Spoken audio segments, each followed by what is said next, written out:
حضرت جبریل حضور کی بارگاہ میں حاضر ہوئے اور کہنے لگے یا رسول اللہ، اللہ نے مجھے اتنی طاقت دی ہے کہ یہ سمندر کے پانی کے قطرات بھی میں گن سکتا ہوں۔ پھر جبریل کہنے لگے یا رسول اللہ، ریگستان کے اندر جو ریت ہے اس ریت کے ذرات بھی میں گن سکتا ہوں، یہ طاقت میرے رب نے مجھے عطا فرمائی ہے۔ پر یا رسول اللہ، آپ کا امتی آپ پر درود پڑھے، اس کو جو برکتیں ملتی ہیں وہ میں کوئی نہیں گن سکتا۔ قرآن مجید فرقان حمید کے اندر آپ اگر قرآن پاک کو پڑھیں تو الحمدللہ کی الف سے لے کر والناس کی سین تک پورا کا پورا قرآن یہ نبی پاک علیہ الصلوۃ والسلام کی تعریف اور نبی پاک کی شان بیان کر رہا ہے۔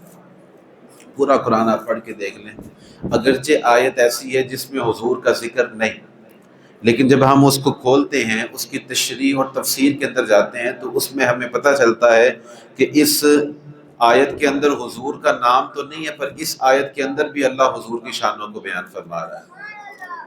میاں محمد بخش رحمۃ اللہ تعالیٰ علیہ کتنے بڑے عالم تھے، اتنے بڑے عبادت گزار، انہوں نے قرآن ایسے پڑھا جیسے پڑھنے کا حق تھا۔ جب ایسے قرآن پڑھا تو پھر آپ بول اٹھے، کہنے لگے زیراں زبراں تے شدہ مدہ، تو آگے کی بات کر گئے نا، وہ آیتوں پہ نہیں رہے۔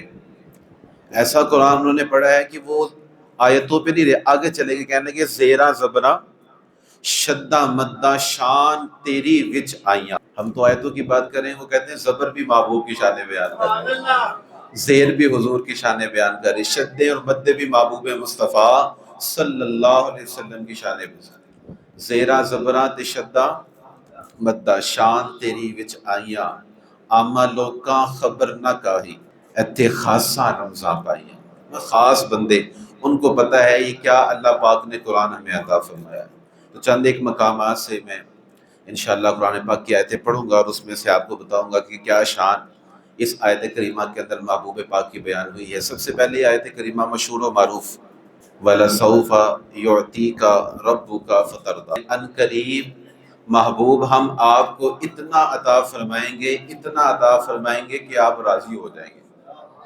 ہم آپ کو اتنا دیں گے کہ آپ، معاملہ کیا بنا، حضور علیہ السلام نہ ایک رات بہت زیادہ رو رہے تھے، بہت زیادہ پریشان۔ تو اللہ پاک نے جبریل کو بھیجا، جبریل جاؤ پتہ کرو محبوب کیوں رو رہے ہیں، اتنی پریشانی کے اندر کیوں، حالانکہ رب کو نہیں پتا، پتہ ہے نا اس کو پتہ کیوں رو رہے ہیں، تو پھر جبریل کو کیوں بھیجا؟ جبریل کو بھیجوں گا تبھی تو روایت بنے گی، تبھی تو میرے محبوب کے امتیوں کو پتہ چلے گا کہ میں نے محبوب کو شان کیا عطا فرمائی ہے، وگرنہ تو رب کو پتہ ہے ڈائریکٹ وہی بھیج دیتا، لیکن جناب جبریل کو بھیجا بیچ میں، فرمایا جبریل پتہ کر کے آؤ کیوں روتے ہیں۔ جناب جبریل آئے تو پوچھا یا رسول اللہ، رب پوچھ رہا ہے کہ آپ کیوں رو رہے ہیں، آپ کیوں پریشان ہیں؟ تو حضور فرمانے لگے میں اپنی امت کی وجہ سے پریشان ہوں، میں اپنی امت کی گناہوں کی وجہ سے پریشان ہوں کہ اللہ وہ بڑے گناہ گار ہیں، وہ غلطیاں بھی کریں گے، وہ بھول جائیں گے، تو میں ان کی وجہ سے پریشان ہوں کہ قیامت میں میری امت کے حوالے سے کیا بنے گا۔ جناب جبریل گئے واپس، رب کو بتایا جی وہ امت کی وجہ سے پریشان ہے۔ تو اللہ کریم نے پھر یہ آیت نازل فرمائی وَلَسَوْفَ يُعْطِيكَ رَبُّكَ فَتَرْضَىٰ، کہتے محبوب کو کہہ دو محبوب آپ پریشان نہ ہو، محبوب آپ پریشان، آپ جیسے کہیں گے ہم کر دیں گے، آپ پریشان نہ ہو، ہم آپ کو آپ کی امت کے بارے میں اتنا عطا فرمائیں گے کہ ہم آپ کو راضی کر دیں گے، ہم آپ کو۔ اب جب یہ آیت نازل ہوئی تو سارے صحابہ حضور کی بارگاہ میں آ گئے، تفسیر در منصور میں لکھا ہے سارے صحابہ حضور کی بارگاہ میں آئے اور آ کر کہنے لگے یا رسول اللہ، اس آیت سے تو یہ پتہ لگتا ہے کہ اللہ نے آپ کو راضی کرنا ہے، اللہ نے آپ کو راضی کرنا ہے، تو آپ بھی ذرا اس راز سے پردہ ہٹائیں نا کہ آپ کب راضی ہوں گے، آپ بتائیں کہ آپ اپنے رب سے کب راضی ہوں گے، آپ بھی اس راز سے پردہ ہٹائیں۔ تو محبوب پاک صلی اللہ علیہ وسلم نے ارشاد فرمایا اذن واللہ لا ارضى وواحد من امتی فی النار، حضور فرمانے لگے اگر واقعی معاملہ ایسا ہے کہ میرے رب نے مجھے راضی کرنا ہے تو خدا کی قسم میں تب تک راضی نہیں ہوں گا جب تک میرا ایک ایک امتی اللہ داخل جنت نہ فرما لے۔ اللہ کیا انداز ہے، رب رب ہو کر محبوب کی رضا چاہتا ہے۔ اعلیٰ حضرت فرماتے ہیں کہ ہم سارے چاہتے ہیں کہ اللہ راضی ہو جائے، وہ مان جائے، دو عالم خدا کی رضا چاہتے ہیں۔ ہم سارے چاہتے ہیں کہ اللہ راضی ہو جائے، پر اللہ چاہتا ہے محبوب راضی ہو جائے۔ اعلیٰ حضرت فاضل بریلوی اس مقام پر بولے، کہنے لگے دو عالم خدا کی رضا چاہتے ہیں، دو عالم خدا کی رضا چاہتے ہیں، دو عالم خدا کی رضا چاہتے ہیں، پر خدا چاہتا ہے رضائے محمد صلی اللہ علیہ وسلم، صلی اللہ علیہ وسلم۔ دوسری آیت کریمہ اللہ پاک نے ارشاد فرمایا وما ارسلناک الا رحمۃ للعالمین، محبوب ہم نے آپ کو سارے جہان والوں کے لیے رحمت بنا کر بھیجا ہے۔ حالانکہ قرآن پڑھیں تو رب کریم کی عادت یہ ہے کہ جس نبی کا ذکر کرنا ہے اللہ پاک اس کا نام لیتا ہے۔ وَلَقَدْ أَرْسَلْنَا نُوحًا إِلَىٰ قَوْمِهِ، جس نبی کا بھی ذکر کیا ان کا نام لیا، جناب موسیٰ کا نام لیا، عیسیٰ کا نام لیا، ہارون علیہ السلام کا نام لیا، آدم علیہ السلام کا نام لیا۔ تو جس نبی کا بھی اللہ نے قرآن میں تذکرہ فرمایا اس کا نام لے کر تذکرہ فرمایا، پر جب باری آمینہ کے لال کیا تو پھر نام نہیں لیا اللہ۔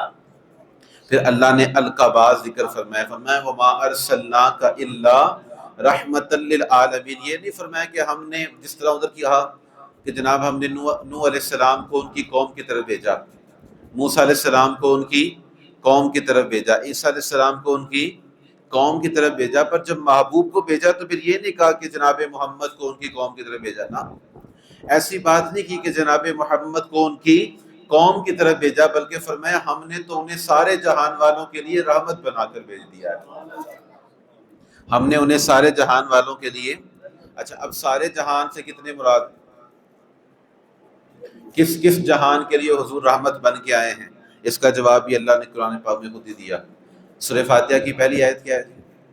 الحمدللہ رب العالمین وما ارسلناک الا رحمۃ دونوں جگہ عالمین، یہی جواب الحمدللہ رب العالمین وما ارسلناک الا رحمۃ یہاں فرمایا کہ تمام تعریفیں اس رب کے لیے ہیں جو سارے جہان والوں کا پالنے والا ہے، جو سارے جہان والوں کا پانی، ادھر بھی سارے جہان، اور جب محبوب علیہ السلام کے حوالے سے فرمایا تو ادھر بھی سارے جہان۔ تو رب نے یہ بتا دیا کہ جس جس جہان کا میں رب ہوں اسی جہان کے لیے محبوب کو رحمت بنا کر میں نے بھیج دیا ہے۔ پھر حضور کی رحیمی دیکھیں، حضور کتنے رحیم، رحمت بنایا نا اللہ۔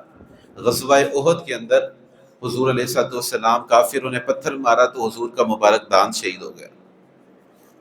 یہ حضور کی رحیمی اب دیکھیں آپ، یہ ہمارا کوئی دانت توڑ دے تو بڑی دور کی بات ہے، کوئی سخت جملہ ہی بول دے تو ہم سیدھے ہو جاتے ہیں نا، لیکن نبی پاک علیہ السلام کی رحیمی کا عالم، حضور کتنے رحیم ہے، اللہ نے کیسی رحمت بنا کر بھیجا۔ غزوہ احد کے اندر کافروں نے پتھر مارا اور حضور علیہ السلام کا مبارک دانت شہید کر دیا، سارے صحابہ آ گئے، عرض کرنے لگے یا رسول اللہ ہمیں غصہ بڑا ہے، آپ ایسا کریں ان کے لیے بد دعا کریں، آپ تو اللہ کے محبوب ہیں، آپ بد دعا کریں گے تو ان کا رہنا کچھ نہیں،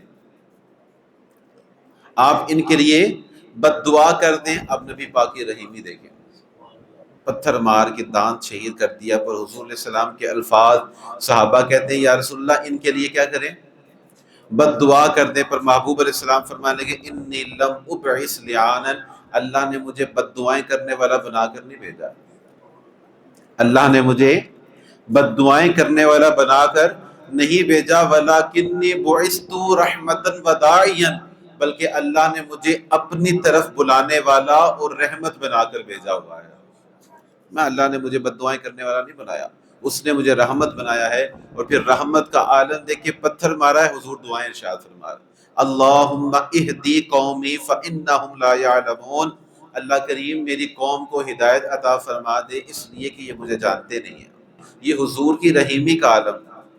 کافر پتھر بھی مارتے ہیں پر محبوب علیہ السلام آگے سے دعائیں ارشاد فرما رہے ہیں. اسی طرح ایک بی بی کے بارے میں لکھا ہے کہ وہ مسجد کی صفائی کیا کرتی تھی. تو کچھ دنوں سے وہ نبی پاک کو نظر نہیں آئی. تو حضور علیہ السلام نے صحابہ سے پوچھا کہ وہ جو خاتون آتی تھی وہ آ نہیں رہی. تو صحابہ نے بتایا کہ یا رسول اللہ وہ ذرا بیمار ہو گئی. تو نبی پاک علیہ السلام فرمانے لگے اچھا اگر اس کا انتقال ہو جائے نا تو مجھے بتائے بغیر جنازہ نہ پڑھنا. اب جب اس کا انتقال ہوا تو حضور آرام فرما رہے تھے.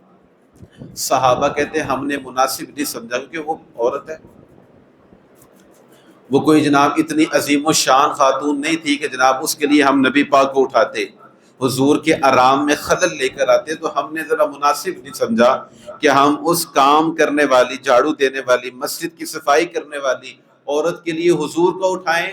ہم نے یہ مناسب نہیں سمجھا. ہم نے جنازہ پڑھا کر دفنا دیا. محبوب صبح اٹھے نا تو حضور نے پوچھا وہ کیا بنا. میں نے پوچھا تھا اس کا. تو بتایا گیا یا رسول اللہ اس کا تو انتقال ہو گیا. تو حضور نے کہا حضور غصے کیا حال ہے. فرمایا میں نے تمہیں کہا تھا کہ مجھے بتائے بغیر جنازہ نہ پڑھنا. جنازہ کیوں پڑھا تم لوگوں نے؟ کہنے لگے یا رسول اللہ ہم نے آپ کو اٹھانا مناسب نہیں سمجھا. آپ آرام فرما رہے تھے. حضور صلی اللہ علیہ وسلم سارے صحابہ کو لے کر دوبارہ اس عورت کی قبر پہ گئے اور محبوب نے دوبارہ نماز جنازہ پڑھائی. وہاں پہ حضور نے قبر پہ کھڑے ہو کے دوبارہ نماز جنازہ پڑھائی. یہ محبوب کی رحیمی کہ ایک صفائی کرنے والی, جھاڑو دینے والی پر محبوب فرماتے ہیں تمہیں پتہ نہیں تھا جھاڑو کس کے گھر میں دیتی تھی, صفائی کس کے گھر ہی کرتی تھی؟ وہ میرے رب کے گھر کی صفائی کرنے والی خاتون. حضور قبر پہ جا رہے ہیں دوبارہ نماز. ساری دنیا والے حضور کی قبر پہ جاتے ہیں پر حضور اس کی قبر پہ جا رہے ہیں. ما ارسلناک الا رحمتا للعالمین. محبوب ہم نے آپ کو سارے جہان والوں کے لیے رحمت بنا کر بھیجا. اور پھر قرآن پاک میں فرمایا وللہ المشرق والمغرب فَأَيْنَمَا تُوَلُّوا فَثَمَّ وَجْهُ اللَّهِ. فرمایا یہ مشرق بھی اللہ کا ہے, مغرب بھی اللہ کا ہے, شمال بھی اللہ کا اور جنوب بھی اللہ کا. تم جہاں کہیں بھی منہ کرو گے اللہ کی رحمت کو پاؤ گے. جہاں کہیں بھی تم توجہ کرو گے وہاں پر اللہ کی رحمت کو اپنی طرف متوجہ پاؤ گے. اب سوال یہ ہوتا ہے کہ یار مشرق بھی اللہ کا ہے, مغرب بھی اللہ کا ہے, شمال بھی جنوب بھی, سارا کچھ رب کا ہے, پر نماز مغرب کی طرف منہ کر کے کیوں پڑھتے ہیں؟ نماز کعبے کی طرف منہ کر کے کیوں پڑھتے ہیں؟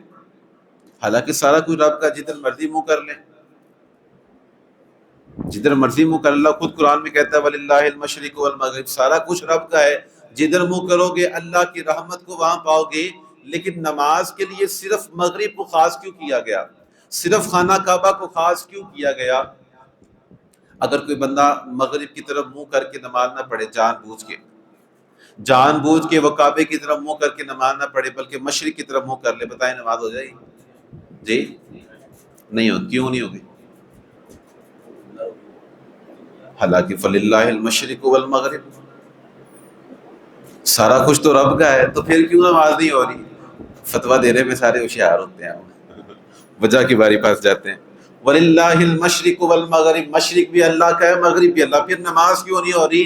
رب نے جواب دیا اس لیے کہ نماز میرے محبوب نے کعبے کی طرف منہ کر کے پڑھی ہے تو تم نے بھی کعبے کی طرف منہ کر کے پڑھنی. اگرچہ ہر طرف اللہ کی رحمت موجود ہے لیکن تم نے اطاعت کرنی ہے تو مصطفیٰ کی اطاعت کرنی. حضور کی اطاعت کر کے پھر تم میری عبادت کرو گے تو میں تمہاری عبادتوں کو قبول بھی فرماؤں گا.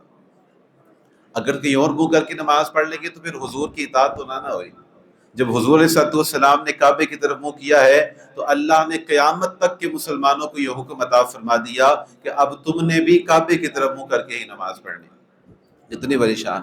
اور پھر قرآن پاک کا دوسرا سپارہ قد نرا تقلب وجہک فی السماء. حضور علیہ السلام مدینے میں تشریف لائے نا تو حضور علیہ السلام بیت المقدس کی طرف منہ کر کے نماز پڑھتے تھے. تو ایک دن ظہر کی نماز پڑھ رہے تھے, بلکہ اس سے پہلے جناب جبریل حضور کی بارگاہ میں آئے تو نبی پاک علیہ السلام نے جبریل سے مشورہ کیا. آپ نے کہا یار جبریل میرا دل چاہتا ہے کہ ہم کعبے کی طرف منہ کر کے نماز پڑھیں. اس کی وجہ بھی علماء نے کئی وجوہات لکھی ہے. ایک وجہ یہ لکھی ہے بیت المقدس چونکہ یہودیوں کا بھی قبلہ تھا، وہ ادھر منہ کر کے بات کرتے تھے، تو وہ اعتراض کرتے تھے مسلمانوں پر کہ تم لوگ کہتے ہو جی ہمارا مذہب ٹھیک نہیں ہے، لیکن تم جو قبلہ ہے وہ ہمارا استعمال کرتے ہو، جب ہمارا مذہب ٹھیک نہیں ہے تو پھر ہمارا قبلہ کیوں استعمال کرتے ہو؟ اس طرح کے اعتراضات یہودی مسلمانوں پر کیا کرتے تھے۔ تو پھر نبی پاک علیہ السلام کے ذہن میں آیا کہ ہم نہ کعبے کو قبلہ بنائیں، کعبے کی طرف منہ کر کے ہم نماز پڑھیں۔ اب حضور صلی اللہ علیہ وسلم نے جناب جبریل سے مشورہ کیا کہ جبریل میرا دل کرتا ہے ہم کعبے کی طرف منہ کر کے نماز پڑھیں، تو جناب جبریل کہتے ہیں یا رسول اللہ میں تو فرشتہ ہوں اور ہم نے تو وہی کرنا ہے جو اللہ نے حکم دینا ہے، ہم اپنے پاس سے کوئی بات نہیں کر سکتے، جو رب نے کہنا ہے ہم نے وہی کرنا ہے۔ پر یا رسول اللہ آپ اللہ کے محبوب ہیں، آپ نے اگر ایک مرتبہ ہاتھ اٹھا دیے نا کہ اللہ ادھر منہ کرنا ہے، نماز ادھر منہ کر کے پڑھنی ہے، تو اللہ آپ کی بات کو رد نہیں فرمائے گا، آپ دعا کر دیں۔ حضور نے دعا نہیں کی، جناب جبریل چلے گئے، حضور نے دعا نہیں کی، بلکہ حضور صلی اللہ علیہ وسلم کے ذہن میں یہ تھا کہ میں نے جبریل کو کہہ دیا نا، جبریل جا کے اب بات کرے گا تو اللہ حکم بھیج دے گا۔ ابھی دعا نہیں کی، محبوب علیہ السلام ظہر کی نماز ادا فرما رہے ہیں اور بار بار آسمان کی طرف دیکھ رہے ہیں۔ حضور ظہر کی نماز پڑھ رہے ہیں اور بار بار آسمان کی طرف دیکھ رہے ہیں، اور ذہن کے اندر کیا ہے کہ جبریل ابھی تک پہنچے نہیں، اس نے جا کے رب کو کہا نہیں، ابھی تک حکم کیوں نہیں آیا؟ اس انتظار میں حضور بار بار آسمانوں کی طرف دیکھ رہے ہیں۔ اللہ پاک نے وحی نازل فرمائی، قرآن میں آیت نازل فرمائی، قد نرا تقلب وجهک فی السماء۔ الفاظ سنے کتنے میٹھے اور کتنے پیارے الفاظ ہیں۔ اللہ کریم نے ارشاد فرمایا محبوب یہ جو آپ بار بار اوپر دیکھ رہے ہیں نا، ہم آپ کو دیکھ رہے ہیں۔ محبوب یہ جو بار بار قد نرا تقلب وجهک فی السماء، حضور جو آپ بار بار آسمان کی طرف متوجہ ہو رہے ہیں، جو آپ بار بار آسمان کی طرف دیکھ رہے ہیں، ہم بھی آپ کو دیکھ رہے ہیں۔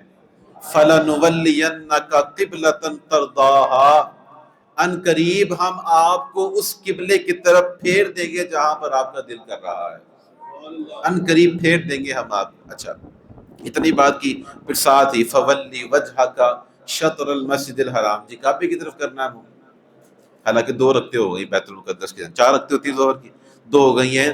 رب نے نماز کے اندر حکم دیا فولی، محبوب پھیر لیں جہاں آپ کا دل کرتا ہے، فولی وجہک شطر المسجد الحرام، محبوب جہاں دل کرتا ہے پھیر لیں۔ حضور نماز میں قبلہ بدل رہے ہیں۔ اللہ آپ کو مدینے لے جائے، وہاں آپ دیکھیں مسجد قبلتین، جس مسجد میں یہ واقعہ ہوا ہے، پہلے وہ سامنے منہ کر کے نماز پڑھتے تھے، پھر مغرب کی طرف، یعنی پورا گھومے حضور، اور نماز کے اندر گھومے۔ نماز کے اندر حضور ایسے گھوم رہے ہیں، جی کیا ہو رہا ہے؟ جی قبلہ تبدیل ہو رہا ہے۔ اور شان مصطفیٰ دیکھیے، ہمارے ہاں تو یہ ہے کہ ایک دن پہلے اعلان کرتے ہیں، کل عشاء کی نماز 7:30 بجے ہو گئی، ایک دن پہلے ہمیں اعلان کرنا پڑتا ہے، نہ کریں تو پھر آپ کو پتہ ہے نا کیا ہوتا ہے۔ نمازی گلے کو آتے ہیں، وہ کہتے ہیں حضرت آپ نے اعلان نہیں کیا، آپ نے بتایا نہیں، ہم تو اپنے وقت کے اعتبار سے آئے ہیں، یہاں پر اللہ کریم ایک دن پہلے نہیں، ایک نماز پہلے ہی ارشاد فرمایا تھا کہ ٹھیک ہے، محبوب نے کہا ہے ظہر بیت المقدس کی طرف منہ کر کے پڑھ لو اور عصر تم نے کعبے کی طرف منہ کر کے پڑھنی ہے۔ فرمایا نہیں، محبوب نے ابھی خواہش کا اظہار کیا ہے تو قبلہ بھی ابھی تبدیل کرنا ہے۔ دیکھیں یعنی اللہ تبارک و تعالی رب ہو کے نبی پاک کی خواہش پوری کرنے میں جلدی فرما رہا ہے۔ فرمایا آپ نے ابھی خواہش کا اظہار کیا ہے، فولی وجہک شطر المسجد الحرام، محبوب ابھی پھیر لیں، محبوب ابھی پھیر لیں۔ حضور صلی اللہ علیہ وسلم نماز میں قبلہ تبدیل فرما رہے، پیچھے صحابہ کھڑے۔ کون کھڑا ہے؟ صحابہ نے پوچھا نہیں یا رسول اللہ یہ کیا کر رہے ہیں، یہ کہ حالانکہ پورا حضور گھوم رہے ہیں، آگے سے حضور گھوم رہے ہیں، پیچھے صحابہ بھی گھوم رہے ہیں، آگے سے حضور گھوم رہے ہیں، پیچھے سے صحابہ بھی گھوم رہے ہیں۔ کسی ایک صحابی نے بھی بعد میں سوال نہیں کیا یا رسول اللہ یہ کیا ہوا، اس لیے کہ صحابہ کا عقیدہ تھا کہ حضور اپنے پاس سے کچھ نہیں کرتے، وہی کرتے ہیں جو رب ان کو حکم عطا فرماتا ہے، وہی کرتے ہیں جو رب ان کو، اس لیے کسی نے بھی سوال نہیں کیا نماز کے اندر۔ اور دیکھیں نبی پاک کی شان دیکھیں، صحابہ نماز میں کیا کر رہے ہیں، حالانکہ نماز پڑھ رہے ہیں رب کی، نماز پڑھ رہے ہیں رب کی، اور نماز میں حضور کی اطاعت کر رہے ہیں۔ سمجھ رہے بات؟ نماز پڑھ رہے ہیں رب کی، اور اطاعت کس کی ہو رہی ہے؟ کیونکہ حضور گھوم رہے ہیں نا۔ نماز رب کی پڑھ رہے ہیں اور اطاعت مصطفیٰ کریم کی کر رہے ہیں، پھر بھی نماز نہیں ٹوٹ رہی۔ پھر بھی نماز اس کا مطلب یہ ہے کہ اگر نماز میں بھی اطاعت مصطفیٰ کریں اللہ پھر بھی نماز کا ثواب عطا فرما دیتا ہے. یہ شان ہے محبوب. صحابہ کرام نے رخ انور پھیرا, نبی پاک علیہ السلام نے کسی نے بھی سوال نہیں کیا. اعلیٰ حضرت نے جب اس منظر کو دیکھا تو آپ کہنے لگے وہ دہن جس کی ہر بات وحی خدا. اس لیے کسی نے سوال نہیں کیا کہ انہیں پتا تھا یہ جو دہن ہے نا جی, یہاں سے وہی بات نکلتی ہے جو خدا کی وحی ہوتی ہے. وہ دہن جس کی ہر بات وحی خدا, چشمائے علم و حکمت پہ لاکھوں سلام. اب جو حضور پر اعتراض کرتے ہیں وہ کہتے ہیں جی معاذ اللہ حضور تو ہمارے جیسے ہیں. انہیں کہا جی آپ ایسے قبلہ چینج کر کے دکھائیں. ہو سکتا ہے ایسے نہیں ہو سکتا, تو پھر اس کا مطلب یہ ہے کہ حضور جیسا بھی کوئی نہیں. اور یہ ہمارا عقیدہ نہیں. جناب جبریل حضور کی بارگاہ میں ہے تو حضور نے جبریل سے پوچھا, جبریل یہ بتا تو آدم سے لے کر عیسیٰ تک ہر نبی پہ وحی لے کر آیا, ساری امتیں تو نے دیکھی ہیں, بتا میرے جیسا بھی کوئی دیکھا ہے؟ سبحان اللہ, میرے جیسا بھی کوئی دیکھا ہے تو بتا. جناب جبریل کا جواب کہتے قلبت مشارق الارض و مغاربہا. جناب جبریل, اللہ اکبر, کیا جملے ہیں جناب جبریل کے. وہ کہنے لگے یا رسول اللہ میں نے مشرق اور مغرب الٹ پلٹ کر کے دیکھے, چھان کر میں نے سارا کچھ دیکھا ہے. قلبت مشارق الارض و مغاربہا, میں نے مشرق اور مغرب چھان کر دیکھے ہیں. فلم ارا رجلا افضل من محمد, پر یا رسول اللہ آپ جیسا کسی کو بھی نہیں دیکھا. یہ تو جبریل کا عقیدہ ہے. وہ کہتے ہیں سارا کچھ چھان کر دیکھ لیا پر محبوب آپ جیسا. یا مصطفیٰ خیر الورا تیرے جیا کوئی نہیں. یا مصطفیٰ خیر الورا تیرے جیا کوئی نہیں. کنوں کوا تیرے جیا تیرے جیا. اقصا دے وچ آقا میرے پڑھ کے نماز پیچھے تیرے. معراج کی رات جامع مسجد اقصا تمام نبیوں نے حضور کی پیچھے نماز پڑھی. اقصا دے وچ آقا میرے پڑھ کے نماز پیچھے تیرے. نبیاں نو بھی اے کہڑا پیا تیرے جیا کوئی نہیں. اور اس کی بہت بڑی دلیل یہ میں آپ کو دے دیتا ہوں, اس کو یاد رکھنا آپ نے. کبھی کوئی بندہ بات کر جائے نا تو پھر یہ دلیل آپ نے دینی. امام حسین رضی اللہ تعالیٰ عنہ پیدا ہوئے تو کان میں اذان کس نے پڑھی؟ نبی پاک علیہ السلام. کس نے پڑھی اذان؟ نبی پاک. اب جو اذان حضور نے پڑھی کائنات میں کوئی بندہ ایسی اذان نہیں پڑھ سکتا. جو اس لیے کہ کائنات میں کوئی بندہ ہے نہیں حضور جیسا. حضور صلی اللہ علیہ وسلم نے اذان پڑھی. اب اگر کوئی بندہ کہے جی حضور ہم جیسے ہیں تو اسے کہے پہلے اذان پڑھ کے دکھا.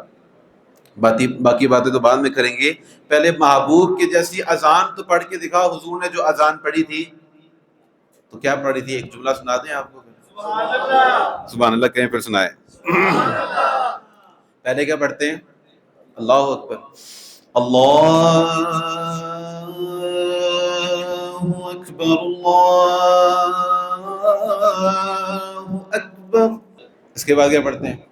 اشہد ان لا الہ الا اللہ.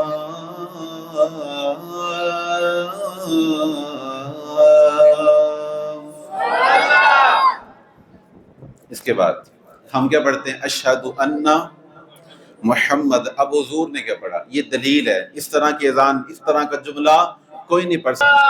ہاتھوں کو اٹھا کے, چھوٹا جملہ نہیں دے رہا آپ کو, بہت بڑی دلیل ہے یہ. ہاتھوں کو اٹھا کے سبحان اللہ کہنا آپ نے. کہیں گے جی انشاءاللہ. حضور علیہ السلام آگے پڑھیں. ساری کائنات پڑھتی ہے اشہد ان محمد رسول اللہ. پر یہ پڑھنے والے خود حضور ہیں. حضور نے کیا پڑھا؟ کیا جملے ہیں؟ محبوب پڑھنے لگے اشہد انی رسول اللہ.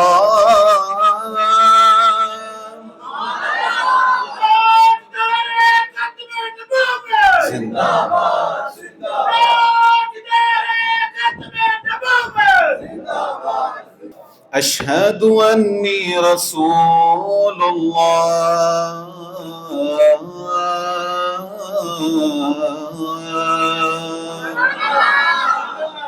ساری کائنات پڑھتی ہے، ہم گواہی دیتے ہیں محمد اللہ کے. حضور نے کیا پڑھا؟ اشہد انی رسول اللہ، میں گواہی دیتا ہوں میں اللہ کا رسول. جی بتائیں آپ، کوئی پڑھ سکتا ہے ایسی اذان؟ اس لیے کہ حضور جیسا. آپ ذرا خوش ہو کے پڑھیں، یا مصطفیٰ خیر الورا تیرے جیا کوئی نہیں.